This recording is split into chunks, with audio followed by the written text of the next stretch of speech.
नमस्कार, मैं हूं सचिन श्रीवास्तव और आप मेरे साथ देखेंगे आजमगढ़ और पूर्वांचल से जुड़ी खास खबरें। अगर हमारी खबरें अच्छी लगें तो हमारे फेसबुक पेज एबीसी चैनल को फॉलो करें और यूट्यूब चैनल को सब्सक्राइब करें। खबर के प्रायोजक हैं साई इंटरनेशनल स्कूल पूरा Pandey, Bhaduri Bazar, Azamgarh. Admission open nursery to class 9th and 11th। Aakash synchro programme with Sai international school. Admission open medical, engineering and foundation.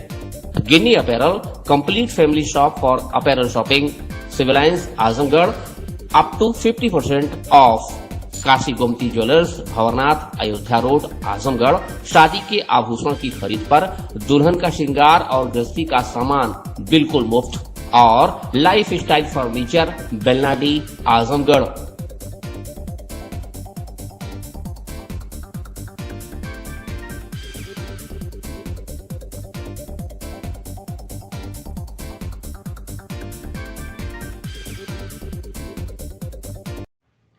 Azamgarh जिले में बुधवार से शुरू हुई उत्तर प्रदेश माध्यमिक शिक्षा परिषद की हाई स्कूल और इंटरमीडिएट परीक्षाएं पहले ही दिन शांतिपूर्ण माहौल में संपन्न हुई। जिले में कुल 273 परीक्षा केंद्रों पर कड़ी सुरक्षा और सख्त निगरानी के बीच परीक्षाएं कराई गई। पहले दिन हिंदी विषय की परीक्षा में छात्र छात्राओं में खासा उत्साह देखने को मिला। प्रथम पाली में हाई स्कूल के छात्र छात्राओं ने हिंदी की परीक्षा दी। परीक्षा देकर बाहर निकले विद्यार्थियों ने प्रश्न पत्र को औसत स्तर का बताया और कहा कि अधिकांश प्रश्न पाठ्यक्रम के अनुरूप थे। हालांकि कुछ छात्रों ने संस्कृत से जुड़े श्लोकों को अपेक्षाकृत कठिन बताया। वहीं दूसरी पाली में इंटरमीडिएट परीक्षा के छात्र हिंदी एवं सामान्य हिंदी की परीक्षा में शामिल हुए। नकलविहीन परीक्षा सुनिश्चित करने के लिए जिला प्रशासन द्वारा व्यापक इंतजाम किए गए थे। परीक्षा केंद्रों पर प्रवेश से पहले परीक्षार्थियों की सघन चेकिंग की गई। प्रवेश पत्र के साथ आधार कार्ड लाना अनिवार्य रहा, जबकि किसी भी प्रकार के इलेक्ट्रॉनिक गैजेट, मोबाइल फोन और स्मार्ट वॉच पर पूर्ण प्रतिबंध लगाया गया था। पहली पाली में कक्षा 10वीं के लिए पंजीकृत 83,611 छात्र छात्राओं में से 77,258 उपस्थित रहे, जबकि 6,353 परीक्षार्थी अनुपस्थित रहे। वहीं दूसरी पाली में इंटरमीडिएट के लिए पंजीकृत 86,662 छात्रों में से 80,571 ने परीक्षा दी, जबकि 6,091 छात्र परीक्षा में शामिल नहीं हुए। परीक्षा के पहले दिन कहीं से भी किसी भी प्रकार की अव्यवस्था या नकल की सूचना नहीं मिली। अधिकारियों ने बताया कि आगामी परीक्षाओं में भी इसी तरह सख्त निगरानी और व्यवस्था बनाए रखी जाएगी। बोर्ड परीक्षा की निगरानी के लिए राजकीय बालिका इंटर कॉलेज में बनाए गए कंट्रोल रूम की तकनीकी व्यवस्था इन दिनों सवालों के घेरे में है। बिजली आपूर्ति बाधित होते ही कंट्रोल रूम का कंप्यूटर सिस्टम स्वतः बंद हो जा रहा है, जिससे निगरानी और रिकॉर्डिंग से जुड़े कार्य प्रभावित हो रहे हैं। हालात ऐसे हैं कि हर बार लाइट जाते ही कर्मचारियों को जनरेटर चालू कर सिस्टम को दोबारा शुरू करना पड़ता है। कंट्रोल रूम में कंप्यूटर और अन्य इलेक्ट्रॉनिक उपकरणों के लिए प्रभावी पावर बैकअप की व्यवस्था नहीं है। यूपीएस अथवा अन्य वैकल्पिक बिजली व्यवस्था के अभाव में सिस्टम अचानक बंद हो जाता है, जिससे डाटा के नुकसान की आशंका भी बनी रहती है। कई बार सिस्टम रिस्टार्ट होने में लंबा समय लगने से महत्वपूर्ण सूचनाओं की निगरानी प्रभावित हो रही है। कंट्रोल रूम प्रभारी एडीआईओएस वीरेंद्र प्रताप सिंह ने बताया कि लाइट जाने के बाद तत्काल जनरेटर चालू किया जा रहा है, ताकि किसी भी प्रकार से परीक्षा केंद्रों की निगरानी प्रभावित न हो सके। हालांकि सुबह की पहली पाली में लाइट नहीं गई है। हमारा प्रयास है कि कंट्रोल रूम में इन्वर्टर की व्यवस्था हो जाए। क्या कुछ कहना है वीरेंद्र प्रताप सिंह, कंट्रोल रूम प्रभारी का, सुनिए। आज किसका पेपर था बेटा? तो कैसा सवाल था? पहले से इजी था कि कैसा था? नहीं, अच्छा था। ठीक बेटा। कैसा पेपर हुआ बेटा? बहुत अच्छा हुआ। किसका पेपर था? हिंदी का था। पहले से आसान था कि कठिन था? पहले से हाँ? पेपर पहले से हाँ, मतलब आसान था, मतलब ठीक भी था। जी जी, आज यूपी बोर्ड 2026 की जो है आज परीक्षा शुरू हुई है और आज जो है प्रथम पाली में हाई स्कूल हिंदी का प्रश्न पत्र जो है संपादित हुआ है।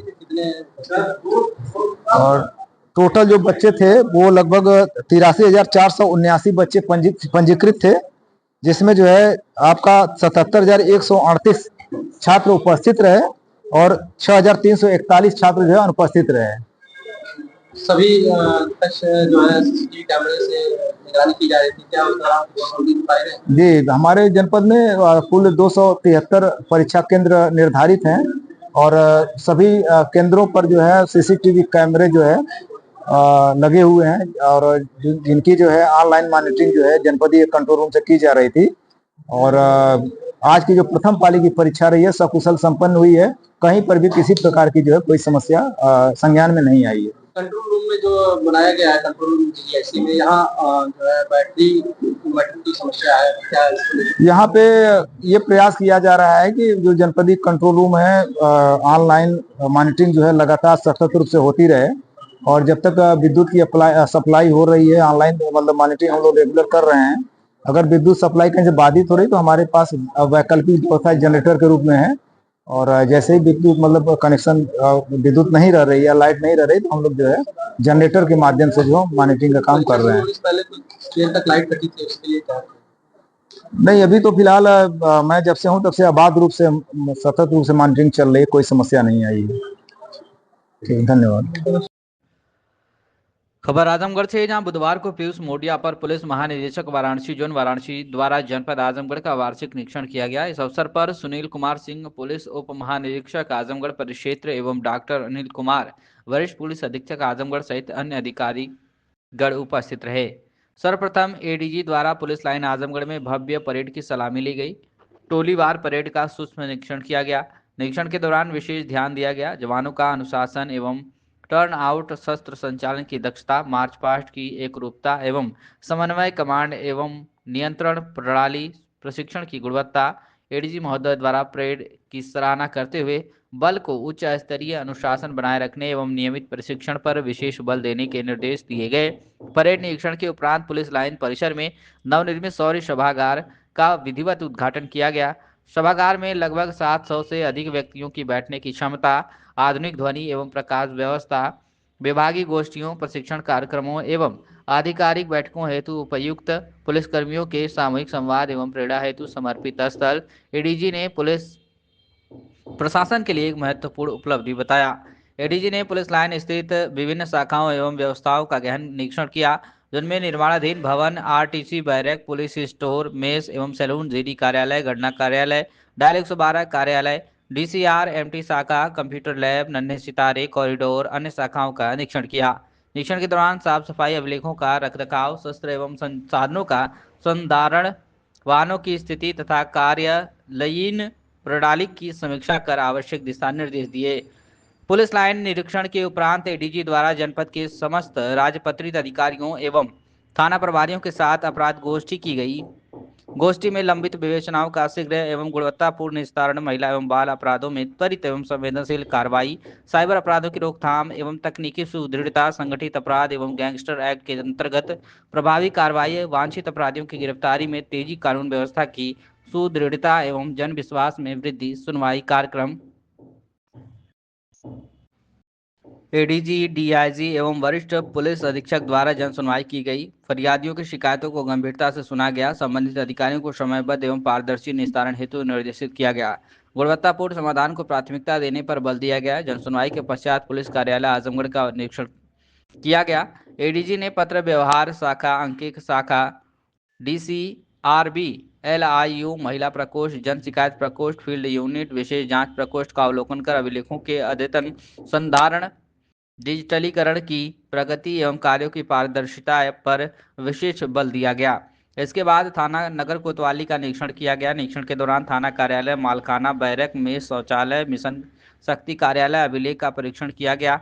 मालखाने में जब्त माल की सुरक्षित प्रविष्टि, लंबित माल के निस्तारण तथा महिला संबंधी अपराधों में संवेदनशील व त्वरित कार्रवाई हेतु निर्देश दिए गए। निरीक्षण के दौरान अपर पुलिस अधीक्षक नगर मधुबन कुमार सिंह, प्रशिक्षणाधीन एएसपी प्रेम सुख दरिया, क्षेत्राधिकारी नगर शुभम तोदी सहित अन्य अधिकारी एवं कर्मचारीगण उपस्थित रहे। निरीक्षण के समापन पर एडीजी द्वारा जनपद पुलिस के कार्यों की सराहना करते हुए अपराध नियंत्रण, कानून व्यवस्था की मजबूती, पारदर्शी कार्य प्रणाली एवं जनविश्वास को और अधिक सुदृढ़ बनाने हेतु निरंतर प्रभावी कार्रवाई करने के निर्देश दिए गए।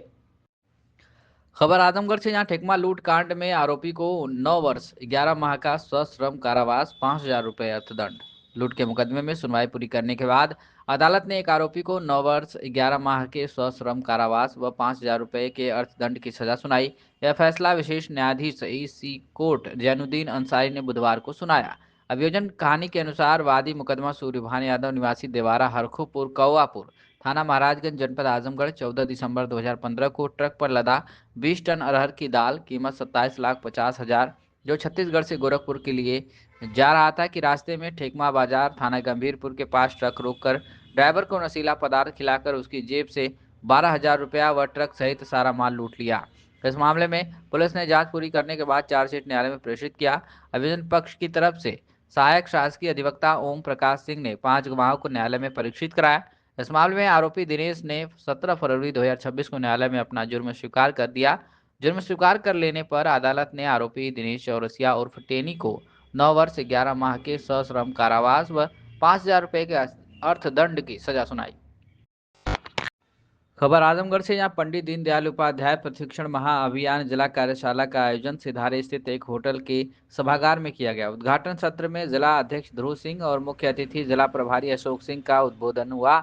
भोजन उपरांत द्वितीय सत्र में मंडल प्रशिक्षण वर्ग की विस्तृत योजना बनाई गई। मंडल सह संचालन समिति तय की गई। मंडल व्यवस्था समिति तय की गई। मंडल प्रशिक्षण वर्ग कहाँ होगा उसका स्थान तय किया गया। जिलाध्यक्ष आजमगढ़ सदर ध्रुव सिंह ने कहा कि पंडित दीनदयाल उपाध्याय प्रशिक्षण महाअभियान 2026 के अंतर्गत 7 मार्च से 13 अप्रैल की मध्य मंडल प्रशिक्षण वर्ग कार्यक्रम होगा, जिसमें तय तिथि पर 24 घंटे में 7 सत्र में मंडल प्रशिक्षण वर्ग कार्यक्रम होना है। इसके लिए आज पंडित दीनदयाल उपाध्याय प्रशिक्षण महाअभियान कार्यशाला आयोजित किया गया है। पंडित दीनदयाल उपाध्याय ने दुनिया को एकात्म मानववाद का दर्शन दिया। उनके बताए मार्ग पर चलकर भारतीय जनता पार्टी प्रधानमंत्री नरेंद्र मोदी और मुख्यमंत्री योगी आदित्यनाथ के नेतृत्व में अंत्योदय के उत्थान के लिए काम कर रही है। भाजपा राष्ट्रवाद से प्रेरणा लेकर सुशासन और विकास के माध्यम से समाज के सबसे निचले पायदान पर स्थित व्यक्ति तक सरकार की हर योजना का लाभ पहुंचा रही है। यही पंडित दीनदयाल उपाध्याय का सपना था, जिसे मोदी और योगी के नेतृत्व में भाजपा सरकार साकार कर रही है। इस अवसर पर अखिलेश मिश्रा गुड्डू, घनश्याम पटेल, जयनाथ सिंह, हरेंद्र सिंह, प्रेम प्रकाश राय, सत्येंद्र राय, मंजू सरोज, पवन सिंह, मुन्ना, विभा बर्नवाल, पूनम सिंह, लक्ष्मण मौर्य, रामपाल सिंह, प्रवीण सिंह, मृगांक शेखर सिन्हा, पूनम शर्मा, रेणु मौर्य, पिंकी सिंह, ननकुराम सरोज, विवेक निषाद, अवनीश चतुर्वेदी, अभिनव श्रीवास्तव, शोभित श्रीवास्तव, विशाल श्रीवास्तव, पदाधिकारी व कार्यकर्ता मौजूद रहे। खबर आजमगढ़ से, यहाँ डिस्ट्रिक्ट बार एसोसिएशन आजमगढ़ के अध्यक्ष अरविंद कुमार पाठक एडवोकेट को अखिल भारतीय कांग्रेस पार्टी की विधि प्रकोष्ठ प्रदेश महासचिव मनोनीत किया गया है। प्रदेश महासचिव बनाए जाने पर कांग्रेस पार्टी के कार्यकर्ताओं एवं जनपद के अधिवक्ताओं में खुशी की लहर दौड़ गई। डिस्ट्रिक्ट बार एसोसिएशन के अधिवक्तागण द्वारा अरविंद कुमार पाठक एडवोकेट को माला पहनाकर व मिठाई खिलाकर स्वागत किया गया। सम्मान समारोह की अध्यक्षता देवकरण सिंह, संयोजक एवं संचालन रणधीर सिंह मंत्री द्वारा किया गया, जिसमें जफर इकबाल, पूर्व अध्यक्ष दिग्विजय सिंह, पूर्व मंत्री कल्पनाथ पांडे, पूर्व अध्यक्ष अच्युतानंद त्रिपाठी, धीरेन्द्र त्रिपाठी, सत्येंद्र तिवारी, कृष्णचंद उपाध्याय, रमानंद यादव, बालकेश्वर त्रिपाठी, पूर्व मंत्री लालधर यादव, वीरेंद्र यादव, रामनयन यादव, पूर्व मंत्री जयप्रकाश यादव, पूर्व मंत्री देवमुनि राजभर, आभा श्रीवास्तव, उमेश राय, रामनगीना उपाध्याय सहित अन्य कई अधिवक्तागण उपस्थित रहे। अंत में महासचिव द्वारा अखिल भारतीय कांग्रेस की मुखिया सोनिया गांधी व वरिष्ठ नेता सांसद राहुल गांधी व सांसद प्रियंका गांधी एवं कांग्रेस पार्टी के समस्त वरिष्ठ जनों का आभार प्रकट किया। देखिए, अभी तो जब से पद मिला है बातें ज़रूर हमारी हो रही हैं, लेकिन अभी कोई ऐसी बैठक हमारे उनके बीच नहीं हो पाई है कि हम अभी कुछ ऐसी बात कह पाएँ। लेकिन कोशिश हमारी आजमगढ़ के लिए रहेगी, जो क्योंकि हम आजमगढ़ के निवासी हैं और आजमगढ़ में ही रहते हैं और शुरू से देखे हैं कांग्रेस की क्या हालत रही है, और हम पूरी कोशिश करेंगे कि कांग्रेस का यहाँ से बढ़ावा हो। कांग्रेस की नीति से किस तरह से इत्तेफाक रखते हैं कि आप 2027 चुनाव भी है, तो उसको लेकर क्या तैयारियां हैं? देखिए, मेरे ख्याल से जो वर्तमान सरकार की नीतियाँ हैं, अगर उन नीतियों का अनुसरण किया जाए तो देखा जाए तो कांग्रेस की सबसे बड़ी अच्छी नीतियां तब थी, और आज भी जो वर्तमान गवर्नमेंट है वो कहीं न कहीं से हमारी नकल ही करके काम करती है, उनकी कोई नीति नहीं रहती। आप पेशे से अधिवक्ता हैं, इस तरह से आप अगर देखें तो आज वर्तमान सरकार की रुख को किस तरह से देख रहे हैं, किस तरह से काम कर रही है समाज में, और क्या मुद्दे होंगे कांग्रेस के? देखिए, वर्तमान गवर्नमेंट जो भी काम कर रही है वो जनता को छोड़ के काम कर रही है। जनता पर से ध्यान बिल्कुल उनका हट चुका है। डिस्ट्रिक्ट बार एसोसिएशन का मैं रणधीर सिंह वर्तमान मंत्री हूं, और हमारे वर्तमान अध्यक्ष श्री अरविंद कुमार पाठक जी को अखिल भारतीय कांग्रेस कमेटी द्वारा विधि प्रकोष्ठ का महासचिव, उत्तर प्रदेश का महासचिव नियुक्त किया गया है, मनोनीत किया गया है। इससे अधिवक्ताओं में जो है अपार खुशी है, खुशी की लहर है। और अधिवक्ता समुदाय सुबह जो है प्रार्थना पत्र के माध्यम से कि नहीं, हम अध्यक्ष जी का सम्मान करेंगे ही, हमारे बीच से महासचिव चुने गए हैं। लोगों के आग्रह पर, लोगों के दबाव पर, लोगों के मनोभाव और खुशी हर्ष इतना था कि यह कार्यक्रम जो है आयोजित किया गया है। इसमें हमारे सभी साथी, एक एक साथी का योगदान है। एक एक साथी जो है इच्छुक थे कि नहीं, हमारे वर्तमान अध्यक्ष जिनको महासचिव कांग्रेस का चुना गया है विधि विभाग का, उनका सम्मान हम पहले करेंगे। इसलिए कि अगर हमारे महासचिव का, हमारे अध्यक्ष का अपने डीबीए में किस ऐतिहासिक सभागार में सम्मान होगा तो बाहर भी उनको सम्मान मिलेगा। और अधिवक्ता प्रोटेक्शन एक्ट को लेकर लगातार आप लोग प्रदर्शन करते हैं, क्या लगता है यह एक कदम होगा जो कांग्रेस की तरफ से एक बड़ी मांग रखी? चूँकि हम अपने अध्यक्ष जी से आग्रह करेंगे कि इस पद को प्राप्त करने के बाद जब वो कांग्रेस की मीटिंग में जाएं तो कांग्रेस मुख्य विपक्षी दल है, यहाँ से केंद्र सरकार तक जो है इस आवाज़ को उठवाएं कि एडवोकेट प्रोटेक्शन एक्ट लागू होना ही चाहिए। खबर आजमगढ़ से, जहां साथी अधिवक्ता की जान माल की सुरक्षा को लेकर दीवानी न्यायालय अभिभाषक संघ के अधिवक्ताओं के एक प्रतिनिधिमंडल ने बुधवार को पुलिस अधीक्षक से मुलाकात कर उन्हें वस्तु स्थिति से अवगत कराया। इस संबंध में दीवानी न्यायालय अभिभाषक संघ की साधारण सभा की आपात बैठक संघ के सभागारटी में हुई। बैठक की अध्यक्षता संघ के अध्यक्ष प्रभाकर सिंह ने तथा संचालन संघ के मंत्री अनुराग कुमार दीक्षित ने किया। बैठक में निजामाबाद थाना क्षेत्र के निवासी राम शकल यादव एडवोकेट ने सदन को बताया कि गांव में उनके विपक्षी उनकी फसल नहीं काटने दे रहे हैं। निजामाबाद थाना प्रभारी विपक्षी लोगों के प्रभाव में है। रामशकल यादव के प्रकरण को लेकर अध्यक्ष प्रभाकर सिंह के नेतृत्व में अधिवक्ताओं के एक शिष्ट मंडल ने पुलिस अधीक्षक डॉक्टर अनिल कुमार से मुलाकात कर पूरे प्रकरण की जानकारी दी। पुलिस अधीक्षक ने शिष्ट मंडल को आश्वस्त किया कि अधिवक्ता रामशकल यादव के साथ कोई अन्याय नहीं होगा। उन्होंने तत्काल थाना प्रभारी निजामाबाद को उचित कार्रवाई का आदेश किया। इस शिष्ट मंडल में अध्यक्ष प्रभाकर सिंह के साथ साथ मंत्री अनुराग कुमार दीक्षित, पूर्व अध्यक्ष दयाराम यादव, वीरेंद्र यादव, पूर्व मंत्री अनिल कुमार सिंह, जयप्रकाश यादव, प्रदीप कुमार सिंह शामिल रहे। खबर आजमगढ़ से, जहां तरौलिया नगर पंचायत क्षेत्र के एक युवक की मंगलवार रात भीषण सड़क दुर्घटना में मौत हो गई। वह बाइक से अपने घर लौट रहे थे, तभी मंदुरी के पास तेज रफ्तार अनियंत्रित कार ने पीछे से टक्कर मार दी। हादसे में गंभीर रूप से घायल युवक ने जिला अस्पताल ले जाते समय दम तोड़ दिया। घटना के बाद परिवार में कोहराम मच गया और पूरे क्षेत्र में शोक की लहर फैल गई है। बता दें कि जानकारी के अनुसार नगर पंचायत निवासी गुड्डू सोनी उम्र 35 वर्ष पुत्र अशरफी सोनी मंगलवार रात करीब 9:30 बजे मोटरसाइकिल से आजमगढ़ से दुकान का सामान लेकर घर लौट रहे थे। जैसे ही वह मंदुरी के समीप पहुंचे, पीछे से आ रही तेज रफ्तार अनियंत्रित कार ने लापरवाही से बाइक में जोरदार टक्कर मार दी। टक्कर इतनी भीषण थी कि वह सड़क पर दूर जा गिरे और गंभीर रूप से घायल हो गए। दुर्घटना के बाद कार चालक कार को वहीं छोड़कर मौके से फरार हो गया। स्थानीय लोगों की मदद से घायल को तत्काल जिला अस्पताल ले जाया गया, जहां चिकित्सकों ने परीक्षण के बाद उन्हें मृत घोषित कर दिया। सूचना मिलते ही परिवार में चीख पुकार मच गई। मृतक के भाई संतराम सोनी ने कंदरापुर थाने में अज्ञात कार चालक के खिलाफ तहरीर दी है। पुलिस ने शव को कब्जे में लेकर पोस्टमार्टम के लिए भेज दिया और कार को कब्जे में लेकर मामले की जांच शुरू कर दी है। गुड्डू सोनी अतरुलिया बाजार में श्रृंगार की छोटी दुकान चलाकर परिवार का भरण पोषण करते थे। उनकी असमय मौत से परिवार की आजीविका का सहारा छिन गया है। वह अपने पीछे 10 वर्षीय बेटा यश और 5 वर्षीय बेटी तनु को छोड़ गए। बच्चों और पत्नी अर्चना की हालत देख हर किसी की आंखें नम हो गई। नगर पंचायत क्षेत्र में घटना को लेकर गहरा शोक व्याप्त है। खबर आजमगढ़ से, जहां यूजीसी इक्विटी नियमावली लागू करने की मांग को लेकर किसान संगठनों और नागरिक समाज ने जुलूस निकालकर राष्ट्रपति को समर्पित ज्ञापन उपजिलाधिकारी निजामाबाद को सौंपा। यूजीसी रेगुलेशन लागू करो, जाति जनगणना कराओ, न्यायपालिका में प्रतिनिधित्व की गारंटी करो, रोहित वेमुला अमर रहे, पायल तड़वी अमर रहे के नारे लगाते हुए तहसील गेट पर सभा की। इस मौके पर जनकवि काशीनाथ यादव ने यूजीसी कानून जल्द लागू करो वरना बेईमान कुर्सी खाली करो गीत गाया। वक्ताओं ने कहा कि यूजीसी के अपने आंकड़े ही बताते हैं कि 2019 से 2024 के बीच विश्वविद्यालयों और कॉलेजों में जाति आधारित भेदभाव की शिकायतों में 118% की वृद्धि हुई है। इस लिहाज से विश्वविद्यालयों कॉलेजों को जाति भेदभाव व उत्पीड़न से मुक्त बनाने की दिशा में यूजीसी इक्विटी नियमावली न्यूनतम कोशिश है, इसे तत्काल लागू किया जाए। सामाजिक न्याय के लिए ठोस व सुसंगत नीतियां एवं योजनाएं बने। इसके लिए जरूरी है कि जातिगत जनगणना हो। जाति जनगणना की घोषणा के बाद अभी जारी जनगणना फॉर्म में जाति का कॉलम नहीं है। जाति जनगणना सुनिश्चित किया जाना चाहिए।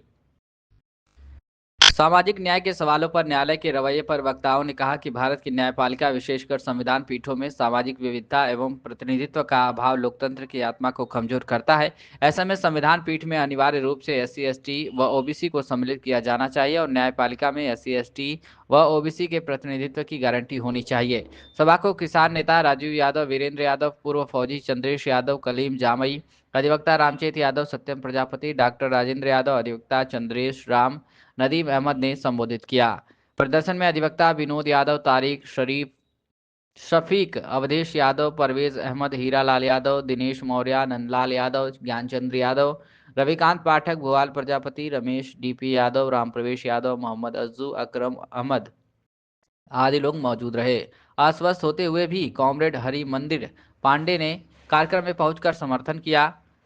सभा का संचालन सोशलिस्ट किसान सभा महासचिव राजीव यादव ने किया।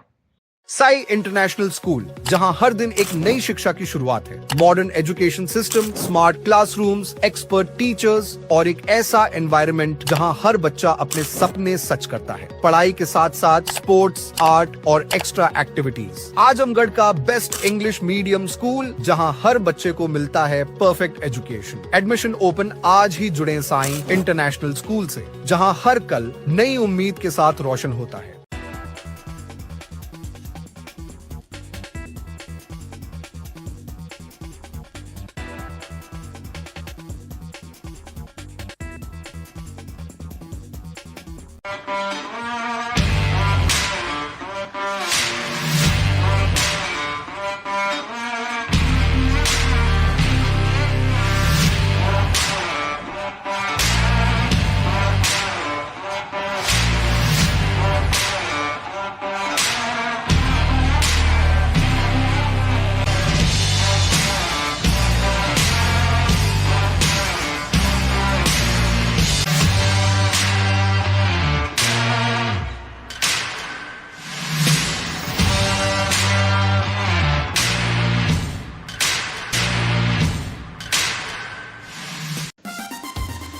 Kashi Gomti jewellers, A wing of Kashi Gomti group, निकट भंवरनाथ मंदिर, Ayodhya road, Azamgarh.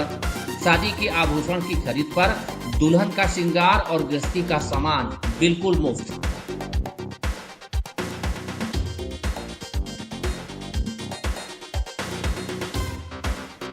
Gold, diamond और सिल्वर की ज्वेलरी का विशाल संग्रह, शुद्धता की 100% गारंटी।